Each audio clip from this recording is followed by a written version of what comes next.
Mas pelo fato de eu ter passado muita privação e pelo fato de eu ter alcançado tudo aquilo que eu tinha vontade de ter, em um determinado momento eu acabei me tornando meio um monstro. Você acha que o poder e o dinheiro... Não é nem o poder e o dinheiro. Eu acho que é aquela sensação de ninguém nunca me ajudou, ninguém nunca me estendeu a mão e eu fiz tudo sozinho.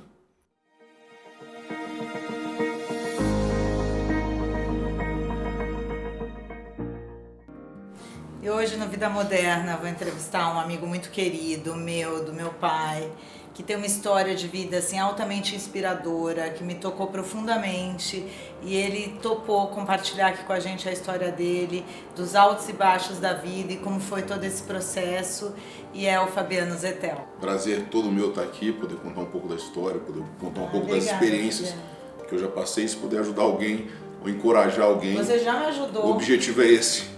Você já me ajudou muito, assim, porque foi altamente inspirador e tocante a tua história.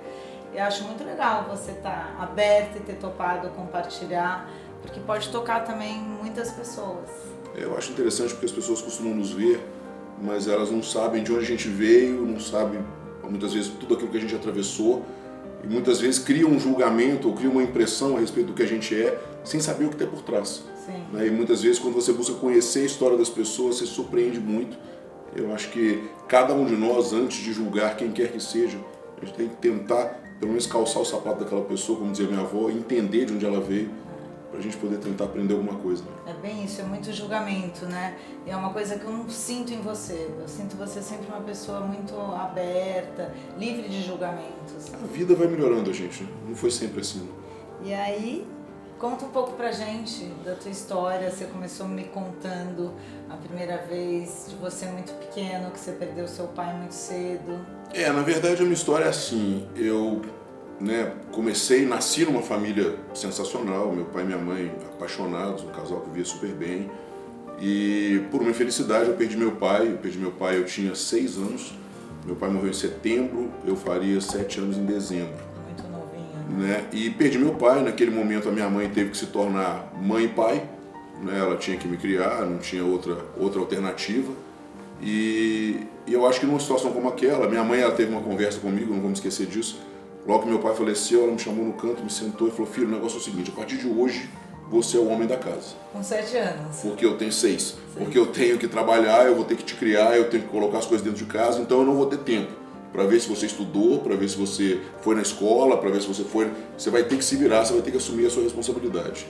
E eu falo que quando você é colocado numa situação como essa, uma criança, numa condição dessa, eu falo que você tem 2 caminhos a seguir.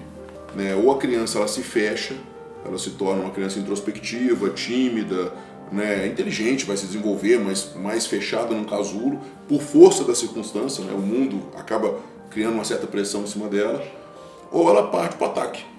Eu acho que eu acabei adotando essa agressividade, vamos dizer assim. Eu acho que eu acabei canalizando um pouco da revolta. Eu acho que é inevitável uma criança perder o pai muito novo e não ficar meio revoltado, ainda mais na nossa época.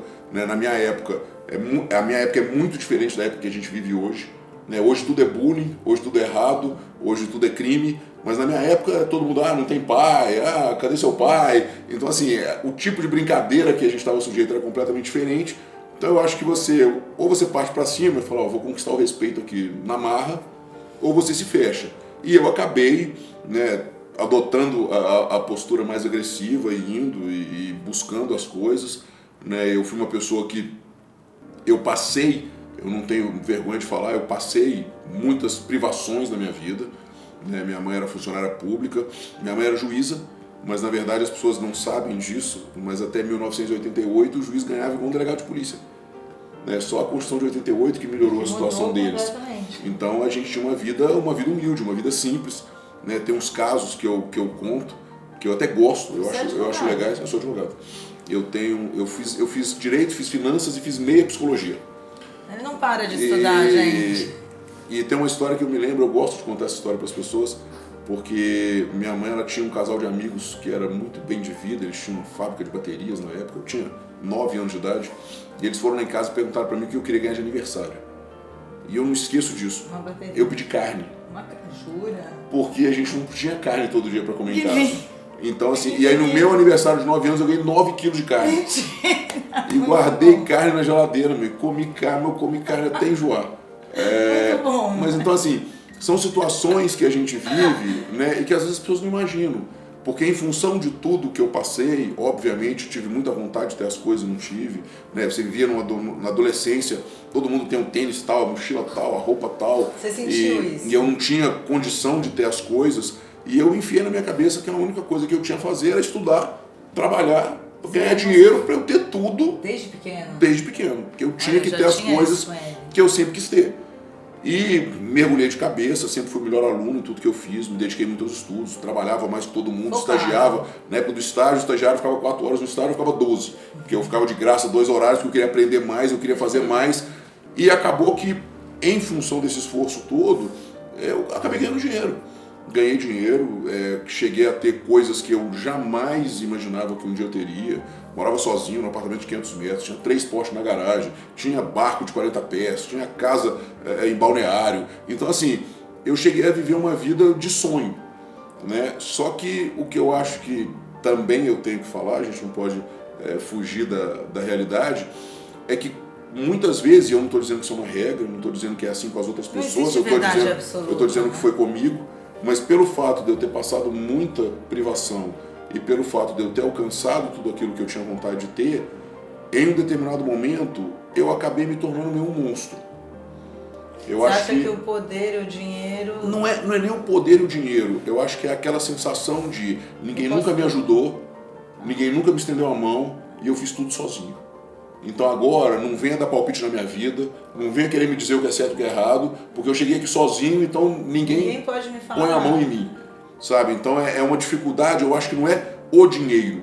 Muitas vezes esse comportamento pode prejudicar a sua relação com os bens, com o patrimônio, mas na verdade eu acho que é uma revolta reprimida daquela pessoa que não teve a ajuda de ninguém. Né? E falou, então agora que eu cheguei, então agora eu vou provar para o mundo que eu consegui.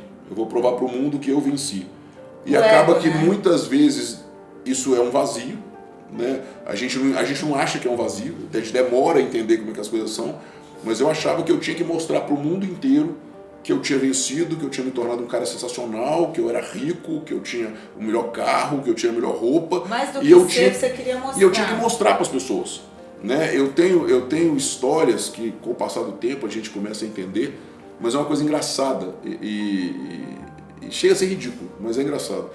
Toda vez que eu encontrava, onde quer que fosse, alguém que tivesse estudado comigo na escola, que era o período em que eu tinha muita privação, que eu tinha muita vontade de ter as coisas e não tinha. Teu amiguinho tinha o tênis, você não. Todas as vezes, eu estava num restaurante, ou eu estava passeando de carro em algum lugar, eu via um cara que tinha estudado comigo no colégio. Enquanto eu não parasse o carro na porta do lugar e não entrasse para o cara me ver, para o cara ver como é que eu tava, eu não ia sossegar. Só que na esmagadora maioria das vezes, o cara nem sabia quem eu era. Era você, o que estudou comigo era criança. Mas era uma coisa tão louca na minha cabeça que era aquela necessidade de mostrar para todo mundo que eu tinha dado certo. Sabe, é complexo do patinho feio. Todo mundo falou que eu ia dar errado, mas eu agora vou mostrar para todo mundo que eu dei certo. E eu tinha isso na minha cabeça. E aí... Acho que todo mundo tem um pouco isso, né? E eu falo assim, que Deus, eu creio muito, sou um cara de muita fé, eu falo que Deus ele dá umas oportunidades pra gente acordar, sabe? Eu falo que Deus ele chama a gente com carinho, ele dá uma cutucada, ele aperta um pouquinho mais, pra ele te dar um tapa ou deixar você cair da cama, é porque ele tentou te acordar de diversas formas e você não acordou. E eu tive pessoas, experiências que muitas vezes tentaram. Eu tive a oportunidade de ver que eu estava errado, que não era daquele jeito, tive algumas decepções com pessoas, algumas decepções com relacionamentos, que eu poderia ter ali acordado para dizer que as relações baseadas em dinheiro, em patrimônio, não são elas que são duradouras, né? Não são elas que são as que vão ser definitivas na sua vida. Mas com você, 100%. Em N oportunidades que eu tive, eu permaneci do mesmo jeito que eu estava, continuando achando que eu estava por cima da carne seca. Mas demorou, desculpa te cortar, mas demorou para você ter esse link assim? Não, demorou porque primeiro demorou muito para eu ganhar dinheiro. Né? Eu passei muita vontade, eu fui na adolescência que eu fui fui fazer faculdade, fui trabalhar, então eu realmente fui ver algum dinheiro, eu estava ali com os meus 27, 28 anos comprar, e ganhei, e aí dos 27 em diante eu ganhei muito dinheiro. eu fiz investimentos que deram muito certo, eu comprei empresas que deram muito certo. Então eu dei um up na minha vida, eu investi numa mineração que era a promessa da minha vida. Então assim, eu comecei a ter essa vida dos 27, 28 até os 32, 33, vamos dizer assim, foram 5 anos de sucesso, né, que eu vivi na minha vida, tudo que eu imaginei que eu podia viver, coisas que eu nunca imaginei que eu fosse viver, eu vivi naqueles 5 anos, né, e aí veio, vamos dizer assim, aí o despertador tocou, Deus nos chamou carinhosamente, eu não dei o ouvido, aí foi a hora que tocou a corneta, porque eu quebrei. Mas quebrou assim de um dia pro outro? Não, eu costumo dizer que eu não quebrei trinquei, eu quebrei, eu implodi, eu perdi absolutamente tudo que eu tinha. É uma coisa muito engraçada, porque eu falo... Difícil quebrar, né? O dia que eu passei, que eu coloquei numa planilha para eu entender a situação que eu estava, se eu vendesse absolutamente tudo que eu tinha, mas tudo que eu tinha, ficar sem nada, fez a conta de tudo, ficar sem nada, eu devia milhões. Nossa, e aí? Vendendo tudo que eu tinha, eu devia milhões. Quando você se deparou com isso? Entendeu? E aí, e aí são aqueles momentos assim que você para pra pensar e fala, meu, eu hoje, na época eu tinha 30, você gritou, 34 para 35 anos, eu olhava e pensava assim, meu, hoje eu tô alguns milhões mais pobre do que eu tava com 15 anos. Porque com 15 anos eu não tinha nada. Agora eu não tenho nada e devo. O negócio tá muito pior. Como é que eu vou recomeçar a minha vida? Né? Mas eu falo assim, muito mais fácil, não? E eu falo que Deus também ele coloca pessoas na sua vida, né? E é uma coisa muito engraçada. Eu tinha 6 meses, 3, 6, não me lembro direito, meses de namoro com a Natália, que hoje é minha esposa. A gente estava no início do namoro.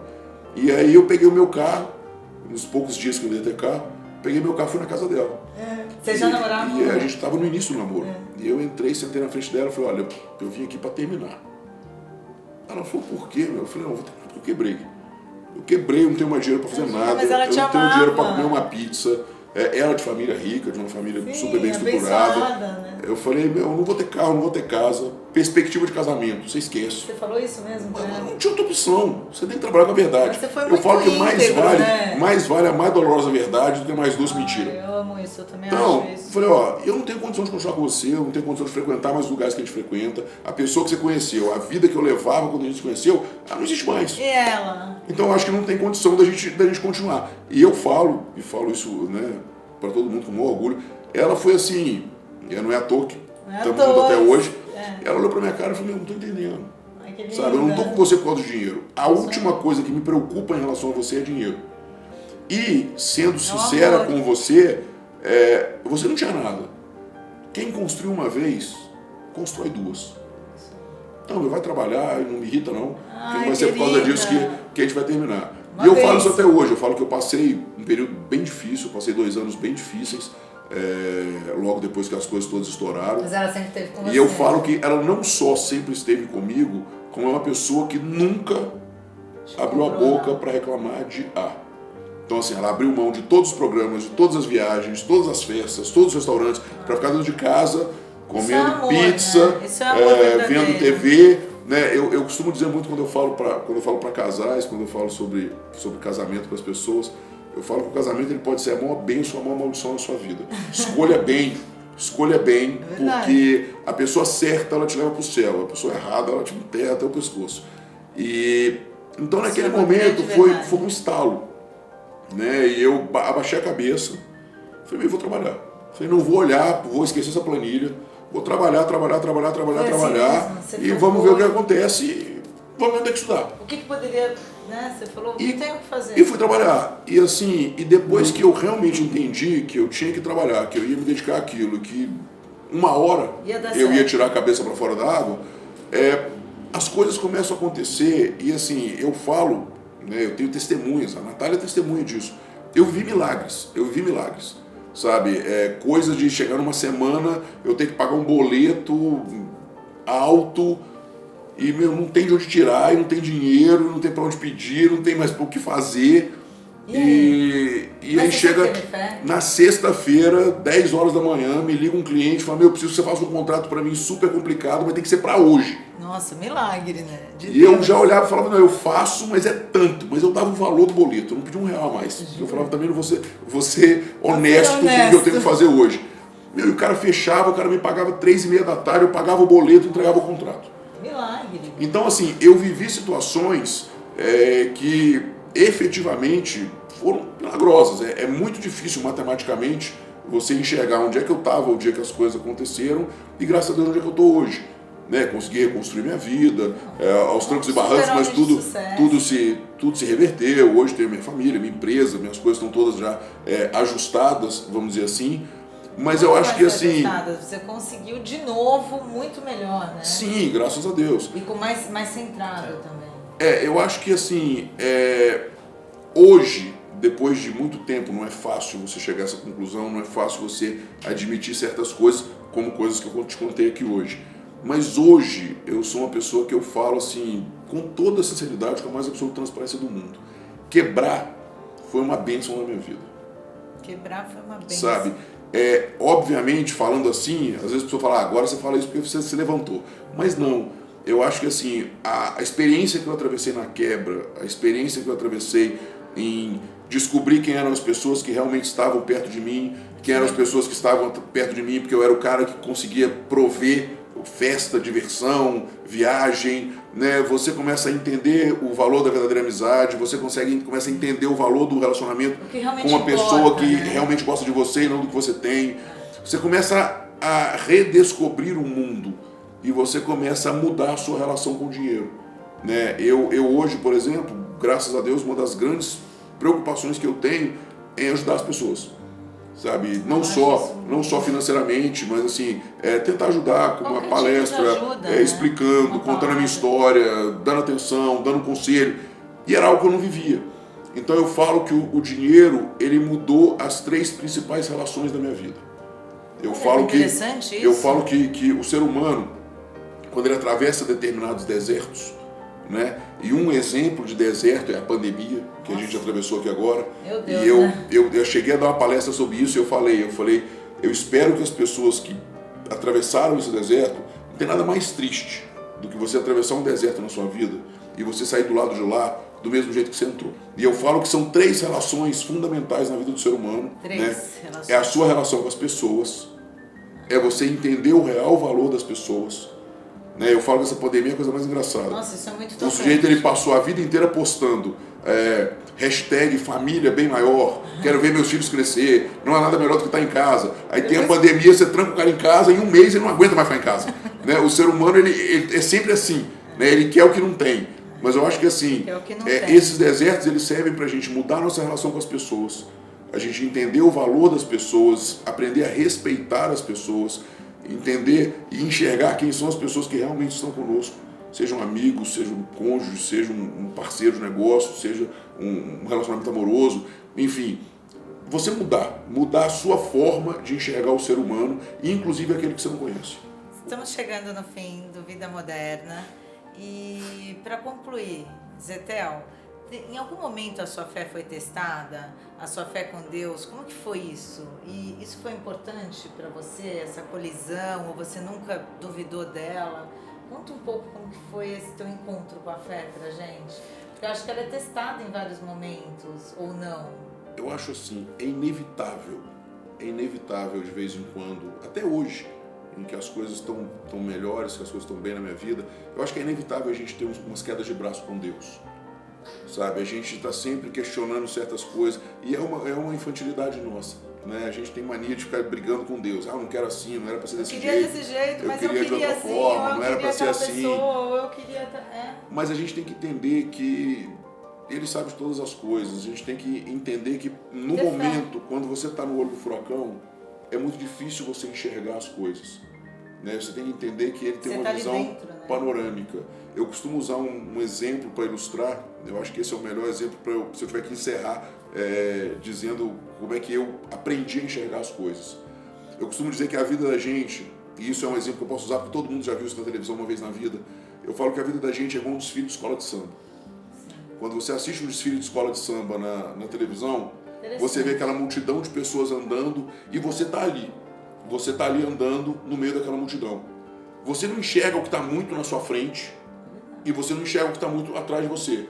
Mas você sabe que você tem que fazer aquela caminhada e você sabe que você tem que chegar em algum lugar. Isso tem que ir no ritmo, né? Deus, Ele olha de cima. Ele sabe de onde você veio e Ele sabe onde Ele quer que você chegue. Então, muitas vezes, acontecem uns percalços no meio do caminho, mas é Ele te desviando de um buraco, é Ele te desviando de algo que ia acontecer ali, que ia ser pior do que o que aconteceu, né? Entendeu? É um livramento qualquer sobre a sua vida, porque Ele está vendo o desfile de cima e Ele sabe onde é que você tem que chegar. Então, eu acho que quando a gente está caminhando no meio da dificuldade, no meio do tumulto, por mais que seja difícil, você tem que pensar o seguinte: Ele está olhando de cima. Então, se Ele está me dirigindo, né, por esse lado aqui, é porque talvez esse lado seja melhor do que o lado que eu estava caminhando. Confia, e espera, deixa fluir, né? É fé no coração e caminha. A tua história é maravilhosa, uma história maravilhosa, que me toca cada vez que eu escuto isso, e mais do que só me tocar, eu tento, com várias dicas e de conversas que a gente tem, de colocar isso na prática do meu dia a dia. E por isso eu falei assim, não, vamos compartilhar essa história. Eu fiquei muito feliz de você ter topado compartilhar, né? Porque você de se expor, no intuito de ajudar outras pessoas, que seja uma pessoa, que a mim você já ajudou e ajuda muito, mas assim, de poder compartilhar com isso, porque quantas vezes a gente tem vontade de desistir, ou a nossa fé é testada, e ainda mais nesse momento que a gente está vivendo, eu acho que é tudo de bom ver uma história como a tua. Prazer é todo meu, só tenho a agradecer e encorajo. Eu acho que tem muita gente que tem história de batalha e a pessoa às vezes se envergonha ou não quer compartilhar. Eu sempre encorajo as pessoas a compartilhar, porque eu acho que uma história de vida, ele pode ajudar várias outras, ela pode transformar várias outras realidades.